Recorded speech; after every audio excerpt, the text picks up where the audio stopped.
Hola, ¿qué tal, estimados estudiantes de noveno grado? Para mí es un placer poder hacer esta pequeña retroalimentación en este breve video con el fin de poder explicar brevemente el desarrollo de la guía en cuestión. Entonces, rápidamente abordémosla. Es muy corta, la verdad, eran 5 puntos sencillos. Vamos al primero como tal. Como ustedes saben, tenían que hacer los puntos que están al costado derecho. Muy bien. El primer punto dice, ¿cuál de estas características considera que produce mayor perjuicio a la población? ¿Por qué? Yo ya expliqué estas características en la anterior clase, ¿sí? Entonces es por ello que no las voy a explicar, pero es de aclarar. En esa pregunta usted tenía que escoger cualquiera, la que usted quisiera, y con solo escogerla, ¿sí? Podía eh, colocar su reacción, ¿sí? Su opinión respecto a cómo le parecía la utilidad de cada una de estas características y la conveniencia, ¿no? Obviamente en términos políticos. Bueno, a su vez, entonces ahí no tengo nada más que explicar, no hay algo interesante o confuso que explicar, por eso avanzo. El siguiente punto, lea de nuevo el párrafo anterior. ¿Por qué el nacionalismo y el socialismo eran atractivos para la sociedad de la época? ¿Qué beneficios podría dar la gente en estos regímenes? Es muy literal la respuesta en esta oportunidad y sé que la gran mayoría la encontraron, entonces sí quiero profundizarlo un poco. Dice, el fascismo y el nacionalsocialismo compartían ciertas características. Ambos eran enemigos del marxismo. Es decir, recuerden que ya hablamos del marxismo desde la Revolución Rusa.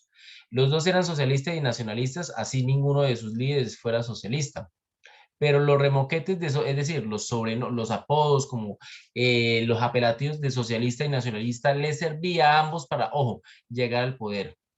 Por un lado, eran atractivos para la población, pues el socialismo garantizaba la distribución equitativa de la riqueza y el nacionalismo atraía a los grandes empresarios deseosos de invertir en el extranjero. Es decir, ¿por qué eran atractivos para la sociedad de la época? Porque el nacionalsocialismo era capaz de llamar la atención, por lo menos hablemos de Colombia. Hoy en día tenemos una reforma tributaria que vemos que fue, entre comillas, tumbada, ¿sí? Por las constantes protestas, y es un claro ejemplo de cómo hay un gran sector de la sociedad de clase baja y clase media que está en un extremo y hay otro extremo de unos pocos como grandes acomodados de la clase alta, ¿sí? Y cada uno tiene sus intereses y están en los extremos y por eso es que estamos en la situación que estamos el día de hoy. Pero en ese momento, la coyuntura política de antesala a la Segunda Guerra Mundial, el nacionalsocialismo logró, entre comillas, compaginar a ambos. Por un lado, Hitler, Mussolini se llamaron socialistas, aunque pues en forma no lo eran, pero ese apelativo de socialistas les sirvió para que la gran masa de la población les creyera a ellos como los nuevos políticos defensores de los derechos y los intereses del pueblo en general, porque cuando hablamos del socialismo es la postura política que piensa, ¿sí? En un bienestar general de la población, independientemente de una condición social. Es decir, como mínimo de unos mínimos vitales totalmente garantizados. Bueno, entonces, ese apelativo de socialismo fue muy usado por Hitler y por Mussolini, y eso les permitió a ellos llegar al poder porque la gran mayoría de la población cada vez les fue creyendo más que ellos iban a luchar por los intereses de los trabajadores en general, ¿listo? Pero a su vez un nacionalismo fuerte, en donde se defendía ciegamente lo que era del propio país y de la patria por encima de todo. Entonces, quienes eran los grandes ricos de Alemania o de Italia, vieron en estos liderazgos fuertes, autoritarios, la oportunidad de aprovechar ese nacionalismo con unos fines económicos y no invertir sus recursos en el exterior, sino invertirlos en el mismo país para generar empresa.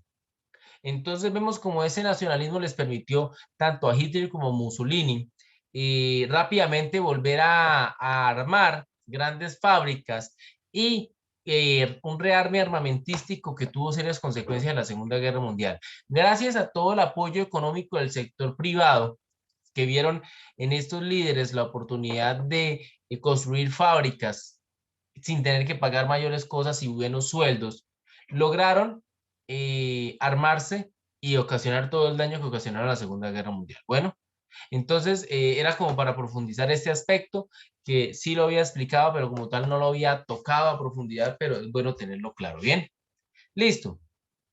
Y el siguiente, escriba su reacción al párrafo anterior. ¿Qué opina? ¿Cómo lo hace sentir esas ideas? Vuelvo a leer el párrafo. El factor unificador era la guerra. Por eso ambos gobiernos armaron una economía bélica. Todo era válido, pues para ellos el fin justificaba los medios.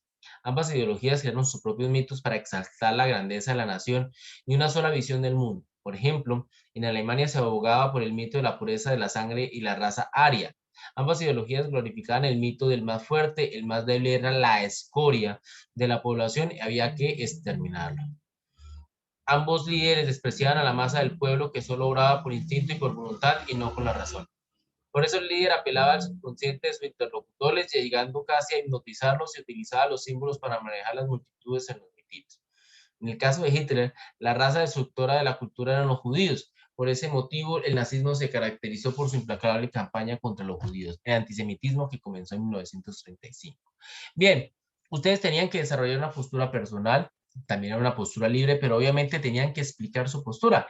Hay gente que no me la explicó, por eso tuve que bajarles, de valerles máximo incompleto, porque me parecen buenas medidas, decían, pero ¿cómo así que buenas medidas? Me parece muy malo lo que ocurrió, pero ¿por qué? Expliquen un momento. Ah, es que resulta y pasa que si leemos cada una de las cosas es terrible, por ejemplo, hablar de que la economía está al servicio de la guerra, que el verdadero desarrollo económico de un país sea el de la guerra, va a tener consecuencias negativas porque llegará el momento en que esa misma guerra genere un desgaste en economía, en tropas, en los demás. Bueno, bueno, ambas ideologías crearon que, los mitos, ¿no? Que entonces existe un grupo de personas que por su raza son superiores a los demás y la gran mayoría son inferiores. Eso es peligrosísimo. Y por eso es que los alemanes en aquella Segunda Guerra Mundial lograron, prácticamente se les hizo un lavado de cerebro. El Partido Nacional Socialista lo hizo, aunque los alemanes indirectamente ya traían unas tradiciones que defendían esas posturas, y por eso miraron al resto de Europa por debajo del hombro y no les importó, no a todos, pero por lo menos a los que eran nazis, a atropellar a todo el resto de Europa y someterla, porque el fin último era que los alemanes estaban llamados por su superioridad a dominar el mundo. Eso es terrible, es peligrosísimo. Si no hubiera sido derrotado Hitler en la Segunda Guerra Mundial, yo creo que hoy en día hablaríamos alemán. Como mínimo, como lengua, segundo idioma en nuestro colegio, hablaríamos alemán. Bueno, pero pues no ocurrió así. Ya sabemos por qué viene. Entonces, esas y demás ideas, como ustedes pueden ver, su opinión personal la podían desarrollar, pero tenían que defenderla, ¿listo? Y hay gente que dijo que estuvo bien porque al final tuvieron desarrollo económico. Yo no creo que haya sido algo bueno en lo personal haber asesinado a más de 6 millones de judíos por el simple hecho de ser judíos. Es como si yo dijera, no, es que voy a asesinar a todos los que son cristianos porque no me gusta que sean cristianos. Punto, ya, y echarles una serie de juicios o de acusaciones que eran falsas, por lo menos en el caso de Hitler, y por ello asesinarlos. A mí en lo personal me parece terrible esa situación. Y eso fue lo que se vivió en la Alemania nazi en la Segunda Guerra Mundial y en la Europa nazi. Bueno, bien. Y finalmente, esta pregunta la dividí en dos partes porque era tan literal y era un ejercicio de lectura tan básico que la gran mayoría le favoreció, pero hay personas que por la pereza no lo hicieron. Tenía dos partes. Dice, escribe la lista de países invadidos por Hitler y controlados por Alemania e Italia, una parte, y la lista de países que reaccionaron. Es decir, habían dos partes. Voy a proyectar aquí brevemente mi archivo Word que se me perdió. Se me perdió, no lo veo.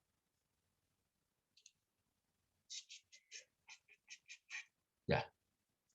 Entonces, aquí es un breve resumen de los países controlados por Italia. Etiopía, si ustedes hacen ejercicio de lectura, Italia invadió este país africano. Es más, se los muestro en qué parte de la guía se habla de eso. ¿Sí? Vea, hasta el mapa, la guía es tan juiciosa que nos muestra dónde queda Etiopía. Vea, acá está. Alemania lo conquistó. Bueno, y además de eso, Alemania hay una lista: Austria, Checoslovaquia, Polonia, Noruega, Dinamarca, Holanda, Bélgica, Francia. Aquí tengo un error ortográfico, perdón.